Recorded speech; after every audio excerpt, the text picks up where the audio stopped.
आपका टॉपिक है noise modelling या नॉइज मॉडल भी आपके सिलेबस में मेंशन है। क्या होता है नॉइज, पहले भी बता चुका हूँ। बेसिकली जब हम इमेज प्रोसेसिंग में या डिजिटल इमेज को, जब हम कोई भी इमेज हम कैप्चर करते हैं with the help of any capturing devices जैसे कैमरे से, जिसको हम जिस प्रोसेस इमेज को कैप्चर करने को इमेज एक्विजिशन बोलते हैं, तो या फिर इमेज को एक्विजिशन कैप्चर करने में या उसको ट्रांसमिट करने में या स्टोर करने में कुछ नॉइज अराइज होती है, क्रिएट होती है। तो क्या होता है, the principal sources of noise in digital images, noise images arises during image acquisition or transmission। Image acquisition या ट्रांसमिशन या इमेज स्टोरेज या इमेज प्रोसेसिंग में कहीं भी जहां भी नॉइज आता है, यही सब सोर्सेज है जहां से नॉइज हमारा क्रिएट होता है, अराइज होता है, उत्पन्न होता है। So the performance of imaging sensor is affected by variety of factors such as environmental condition during image acquisition and by the quality of the sensing element themselves। जो image sensor की performance होती है वो किस पे depend करती है? Image acquisition के दौरान उसके एनवायरमेंटल कंडीशन पे। जैसे सपोज हम इमेज कैप्चर करते हैं और वहाँ लाइट नहीं है तो वहाँ बिल्कुल धुंधला सा आता है इमेज, तो जो हमारा इमेज सेंसिंग है या इमेज एक्विजिशन, इमेज सेंसर और एक्विजिशन एंड एक्विजिशन, ये वहाँ के एनवायरनमेंट पे जहाँ से फोटो लिया जा रहा है उस पर डिपेंड करता है। सपोज अगर लाइट नहीं है, अंधेरा है, तो फोटो आपका धुंधला भी आ सकता है, अच्छे से सेंस करके क्लियर फोटो नहीं आएगा, उसकी क्वालिटी अच्छी नहीं होगी। तो ये जो भी इमेज के सेंसर का जो परफॉर्मेंस होता है वहाँ के एनवायरमेंटल कंडीशन, जब इमेज को हम कैप्चर करते हैं उस समय उसके एनवायरमेंटल कंडीशन पे डिपेंड करता है। और दूसरी चीज किस पे डिपेंड करता है कि इमेज किससे लिया जा रहा है। अगर अच्छे कैमरे से लिया जा रहा है, सपोज आप जानते हो अगर अच्छे कैमरे से ले रहे हो तो इमेज बहुत क्लियर आती है, बहुत अच्छी आती है। और अगर बहुत अच्छा कैमरा नहीं है तो इमेज बहुत अच्छी नहीं आती है। नेक्स्ट है द सिग्नल प्रोसेसिंग और digital processing, image processing. White noise एक नया आपका टर्म है। क्या होता है white noise? Is a random signal having equal intensity at different frequency giving it a contrast power spectral density। White noise क्या होता है? डिफरेंट फ्रीक्वेंसी पे अगर वह सिग्नल एक ही इंटेंसिटी दे, एक ही पिक्सल की वैल्यू सेम ही हो डिफरेंट फ्रीक्वेंसी पे, तो और उसकी वजह से जो भी नॉइज होगा तो उसको हम बोलते हैं व्हाइट नॉइज। नेक्स्ट लाइन में और क्लियर लिखा है, when the Fourier spectrum of noise is constant, the noise is usually called white noise। ठीक है, अगर फोरियर स्पेक्ट्रम अगर नॉइज का कांस्टेंट हो तो उस नॉइज को हम व्हाइट नॉइज कहते हैं। ठीक, types of noise: Gaussian noise, impulse noise, exponential noise, gamma noise, light noise, Poisson noise, uniform noise and periodic noise. ये डिफरेंट 8 टाइप के नॉइज हैं। इन 8 नॉइज को हम देखेंगे क्या होता है, कब कौन सा नॉइज क्रिएट होता है। Number 1 is your Gaussian noise। It is a random noise that enters a system. Enters in a system. Enters a system can be modeled as a Gaussian or normal distribution। Basically ये जो noise होता है dark और light, अगर हम image ले रहे हैं कोई बहुत डार्क एरिया में ले रहे हैं या बहुत लाइट एरिया में ले रहे हैं, लाइट प्लेस में ले रहे हैं, तो वहां पे ये इमेज, वहां पे ये नॉइज अफेक्ट करता है। लिखा है ना, this noise affects both dark and light areas of an image। So the probability distribution function of the Gaussian noise is P of z is equal to 1 upon under root 2 pi sigma ई पे to the power minus Z in bracket minus Z बार का whole square divided by 2 sigma whole square, जिसमें आपका Z जो होता है क्या होता है, जेड जेड आपका ग्रे लेवल और इंटेंसिटी लेवल हो गया। जेड बार क्या हो गया, mean of the average value of Z, जो जेड है इसका एवरेज मीन ऑफ एवरेज निकालें। सिग्मा क्या है आपका, जो सिग्मा ये है ये आपका स्टैंडर्ड डेविएशन है, और सिग्मा स्क्वायर क्या है आपका वेरिएंस है। ये सिग्मा स्क्वायर वेरिएंस है, जेड आपका ग्रे लेवल है, जेड बार जो है एवरेज मीन है of average value of Z, average value जो जेड की होती है उसका मीन है, और सिग्मा क्या है आपका स्टैंडर्ड डेविएशन।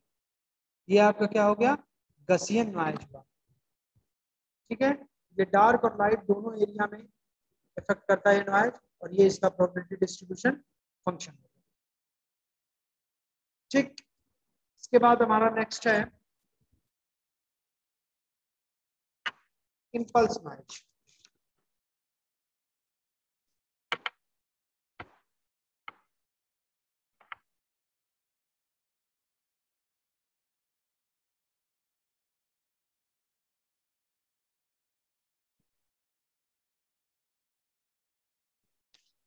नेक्स्ट आपका इम्पल्स नॉइज।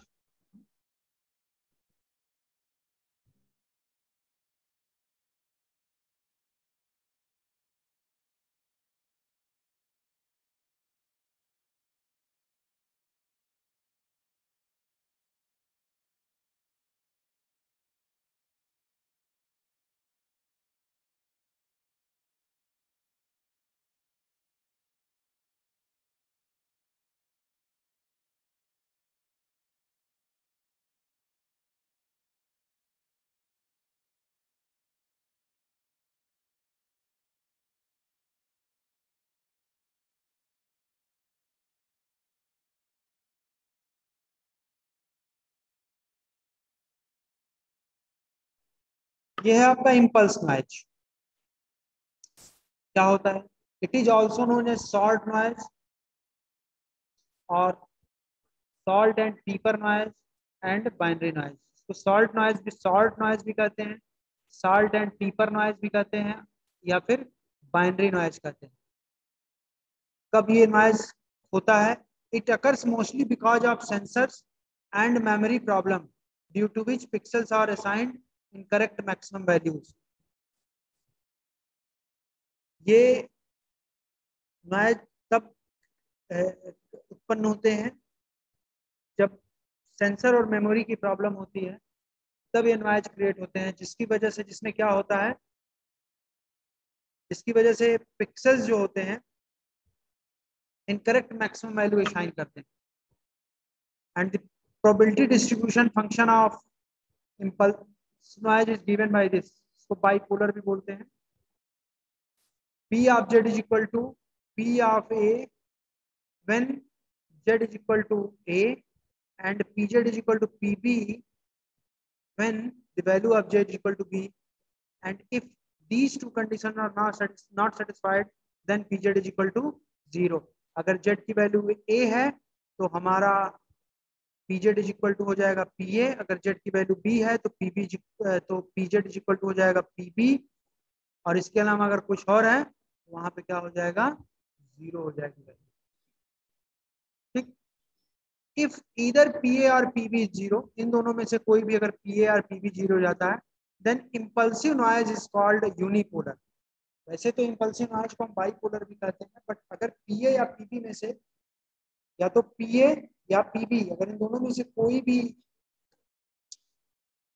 PA या PB कोई भी एक वैल्यू 0 हो जाएगी, तो इंपल्सिव नॉइज जो होगा, तो इस इंपल्सिव नॉइज को हम यूनिपोलर भी बोलेंगे।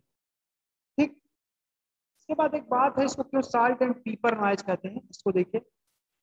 If neither of the two probabilities P and PB are 0, दोनों में से कोई 0 ना हो, specially if they are approximately equal, दोनों 0 ना हो और स्पेशली तब ये दोनों इक्वल हो, then impulse noise values resemble salt and pepper granules randomly distributed over the images. For this reason, bipolar impulse noise is also called salt and pepper noise। ये reason लिखा गया है। वाई कभी कभी पूछ जाता है, why impulse noise is called salt and pepper noise. तो ये हमारा रीजन होगा, पूछ देते हैं सर एग्जाम में। ठीक है, ये हमारा इम्पल्स नॉइज है। नेक्स्ट है आपका एक्सपोनेंशियल नॉइज। क्या होता है exponential noise?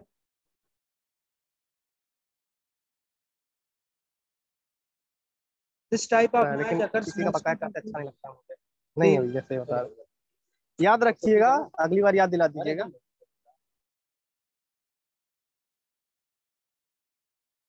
This type of noise occurs mostly due to the elimination problem।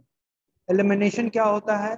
कोई भी अगर लाइट किसी भी ऑब्जेक्ट पे पड़ती है उसको हम एलिमिनेशन करते हैं। Falling of light on any object is called illumination।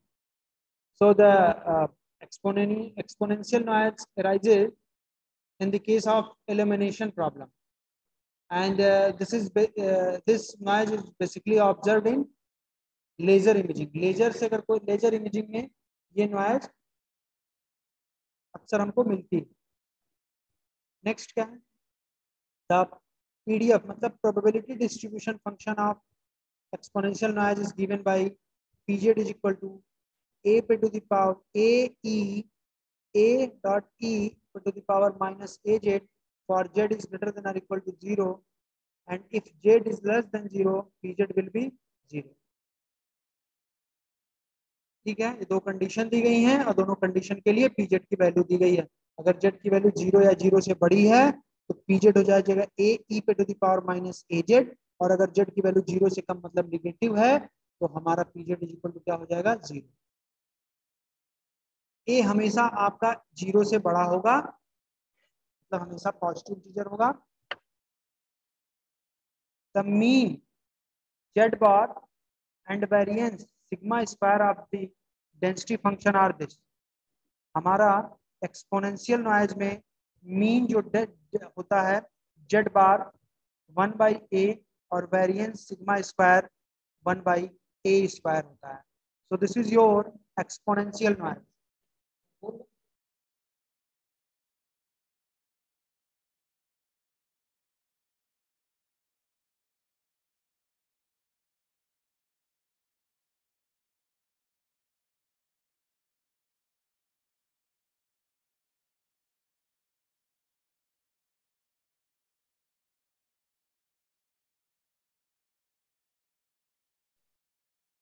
So this is your exponential noise. So next one is your gamma noise और Erlang noise। क्या होता है? This type of noise also occurs mostly due to elimination problem। ये भी जो होता है elimination problem में ही ये भी noise arise होता है। हमने जो होमोमॉर्फिक फिल्टरिंग बताया था उसमें एलिमिनेशन और रिफ्लेक्टेंस बताया था model, elimination reflectance model. So the probability distribution function is given by pz is equal to a पे to the power b z पे to the power b minus 1 upon b minus 1 का factorial into e पे to the power minus a z if z is greater than or equal to 0 and if the value of z is less than 0 the pz will be 0। pz की value अगर z ये होगी a पे to the power b z पे to the power b minus 1 divided by b minus 1 का factorial into e पे to the power a z। अगर z की वैल्यू 0 से बड़ी होगी तो, अगर 0 से कम है तो pz is equal to 0। where a is greater than 0 a की वैल्यू हमेशा 0 से बड़ी होगी and b is positive integer. यहाँ पे मीन जेड स्क्वायर क्या होगा? b बाई ए होगा हमेशा, और वेरिएंस सिग्मा स्क्वायर क्या होगा? b by a square. Where a और b क्या है? सारे केसेस में जितने भी नॉइज पढ़ रहे हैं उसमें a आपका क्या होता है? मिनिमम ग्रे वैल्यू, b होता है maximum grey value.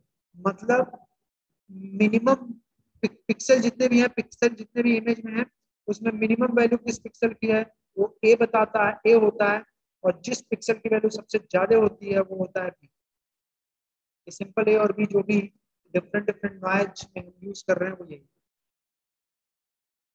So this is your gamma noise. सबका प्रोबेबिलिटी डिस्ट्रीब्यूशन फंक्शन है।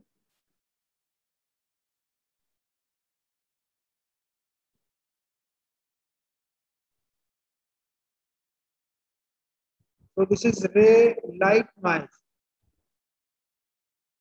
This type of noise mostly present in the range images. रे लाइट नॉइज आपका जो है रिमोट सेंसिंग में के एप्लीकेशंस में ये नॉइज क्रिएट होता है, एराइज होता है। जैसे रिमोट सेंसिंग में भी जो भी इमेज कैप्चर किए जाते हैं वहां पे हमारा ये नॉइज इस टाइप का नॉइज होता है। Range images are mostly used in remote sensing applications. The PDF is given by PDF function इसका क्या होगा probability distribution function for ray light noise. Pz is equal to 2 by b z minus a into e to the power in bracket minus z minus a का whole square divided by b for z is equal to z is greater than or equal to a and 0 for z is less than a. Probability distribution function ये होगा जब हमारी z की value a या a से बड़ी होगी और अगर a से छोटी है तो 0 होगा। मीन आपका z बार क्या हो जाएगा a plus under root pi b upon 4 and variance sigma square is equal to b in bracket 4 minus pi divided by 4। So this is your mean and this is your variance for this particular type of noise, that is ray light noise. This is your fifth type of noise. So the next noise is your Poisson. Poisson noise क्या होता है, कब ये होता है? This type of noise manifests as a random structure or texture in image. ये basically जो x ray imaging होती है उसमें ये नॉइज आता है। ठीक है, एक्सरे इमेज अगर क्लियर ना दिखे तो उसको हम बोलेंगे क्लियर नहीं है, मतलब उसमें कुछ ना कुछ डिस्टॉर्शन है, कुछ ना कुछ नॉइज है, तो उसको बोलेंगे हम Poisson noise. And the probability distribution function of Poisson noise is given by this p of z is equal to np पे power z this into e पे to the power minus np divided by factorial z, where n क्या है आपका, ये जो n है या यही n है, ये n क्या है आपका total number of pixels, z क्या है ग्रे लेवल, ग्रे लेवल या इंटेंसिटी लेवल या पिक्सल की जो वैल्यू होती है, p क्या है p यहाँ पे यूज हुआ ना, n यहाँ p, ये p ratio of noise pixels to the total number of pixel. मतलब किसी भी इमेज में कितने पिक्सल हैं पहले हम उसको देखेंगे और कितने पिक्सल में नॉइज है, तो नॉइज पिक्सल जितने पिक्सल में नॉइज है उस पिक्सल को काउंट कर लेंगे divided by total number of pixel, वही हो जाएगा आपका ratio of noise pixel to the total number of pixel, और वो हो जाएगा आपका this is your Poisson noise. Next one is your uniform noise.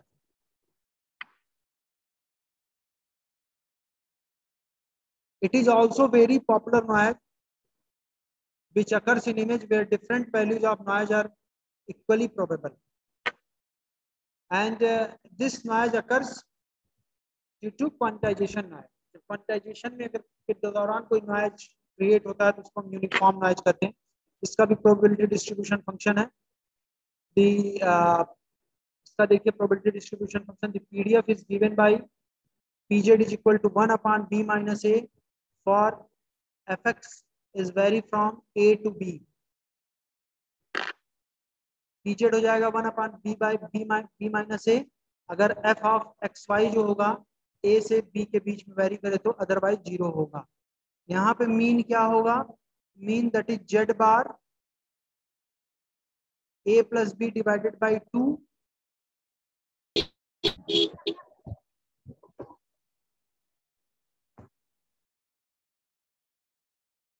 Next आपका वेरिएंस है सिग्मा स्क्वायर, वो आपका होगा b माइनस ए का होल स्क्वायर डिवाइडेड बाई 12। ये आपका प्रोबेबिलिटी डिस्ट्रीब्यूशन फंक्शन है आपका यूनिफॉर्म नॉइज के लिए, और ये यूनिफॉर्म नॉइज के लिए मीन और वेरिएंस। नेक्स्ट आपका पीरियोडिक नॉइज है। This type of noise arises typically from electrical और electromechanical interference and this is reduced significantly by frequency domain filtering। Basically जो पीरियोडिक नॉइज होता है वो जब भी इलेक्ट्रिकल या इलेक्ट्रोमैकेनिकल इंटरफेरेंसेस के कारण जो है ये नॉइज क्रिएट होता है, उत्पन्न होता है, और इसको बेसिकली फ्रीक्वेंसी डोमेन फिल्टरिंग की हेल्प से हम इसको रिमूव करते हैं। ये आपके डिफरेंट टाइप के नॉइज मॉडल में नॉइज टाइप दिया गया है, जिसमें आपका गसियन नॉइज है, इम्पल्स नॉइज है, फिर आपका एक्सपोनेंशियल नॉइज है, फिर गामा नॉइज है, फिर आपका ये रे लाइट नॉइज है, फिर पॉइजन नॉइज है, फिर uniform noise and periodic noise. ये डिफरेंट नॉइज हमने देखे, कब कौन सा नॉइज क्रिएट होता है, कब उत्पन्न होता है, कब एराइज होता है, और सबके लिए हमने पीडीएफ देखा प्रोबेबिलिटी डिस्ट्रीब्यूशन फंक्शन। ठीक, ये हमने देखा। इसके बाद हम सबके लिए हम ग्राफ, ये हमारा ग्राफ है, ये हमारा गसियन नॉइज के लिए है, ये रेलाइट नॉइज के लिए है, ये गामा नॉइज के लिए है, ये इम्पल्स नॉइज के लिए है, यूनिफॉर्म नॉइज के लिए, एक्सपोनेंशियल नॉइज के लिए। ये डिफरेंट नॉइज के लिए हमारा ग्राफ दिया गया है, जिसका क्या यूज होता है। जैसे कोई भी इमेज है तो हर इमेज का हिस्टोग्राम बनता है। हिस्टोग्राम कैसे बनता है वो हम डिस्कस कर चुके हैं। तो अगर हमको पता करना हो किसी भी इमेज में किस टाइप का नॉइज है, तो उसमें सिंपल सा तरीका होता है, उस इमेज का हम हिस्टोग्राम बनाएंगे, और हिस्टोग्राम बनाने के बाद क्या करेंगे, हिस्टोग्राम कुछ ऐसे ही बनेगा। हिस्टोग्राम बनाने के बाद इन जो डिफरेंट ये आपके जो भी ये डिफरेंट टाइप के जो आपके ग्राफ दिए गए हैं, इनसे मैच कराएंगे। जिससे मैच करेगा उस टाइप का नॉइज आपके उस पर्टिकुलर इमेज में होगा। क्या मतलब, ये डिफरेंट ग्राफ दिए गए हैं जेड और पीजेड के बीच में, ठीक है। तो जब भी हमको किसी भी इमेज में पूछे किस टाइप का नॉइज है यहाँ पे इस पर्टिकुलर इमेज में, तो उसमें हम क्या करते हैं कि जो भी इमेज होता है उस इमेज का हम हिस्टोग्राम बनाते हैं, और ये जो डिफरेंट ये आपके दिए गए हैं ये ग्राफ, इसमें हम क्या करते हैं, मैच कराते हैं। जिससे मैच कर जाएगा, सपोज अगर इस टाइप का होता है तो गसियन नॉइज होगा उसमें, इस टाइप का हिस्टोग्राम होता है तो रेलाइट नॉइज होता है, इस टाइप का होता है हिस्टोग्राम तो गामा नॉइज होता है, इस टाइप का अगर बनता है आपका हिस्टोग्राम तो इम्पल्स नॉइज हो जाएगा, इस टाइप का अगर हिस्टोग्राम बनता है तो वो यूनिफॉर्म नॉइज जाएगा, और इस टाइप का अगर बनता है आपका हिस्टोग्राम तो वहां पे एक्सपोनेंशियल नॉइज हो जाएगा। Some important probability distribution function density function है, तो वही आपका ये डिफरेंट उसके graph. So this is your this is all about your noise modelling in image restoration. ठीक है, हमने डिफरेंट जो नॉइज मॉडलिंग टेक्निक थी, टाइप थे, डिफरेंट टाइप के नॉइज मॉडल्स, उसको हमने देख ली। जो भी 8 टाइप के थे उसको हमने देखा, उसके प्रोबेबिलिटी फंक्शन को भी देखा, प्रोबेबिलिटी फंक्शन को भी देखा, और साथ ही साथ उसका ग्राफ भी देखा, जिसकी हेल्प से हम किसी भी इमेज में ये फाइंड आउट करते हैं कि उस पर्टिकुलर इमेज में किस टाइप का नॉइज है। तो दिस इज ये आपका टोटल नॉइज मॉडलिंग।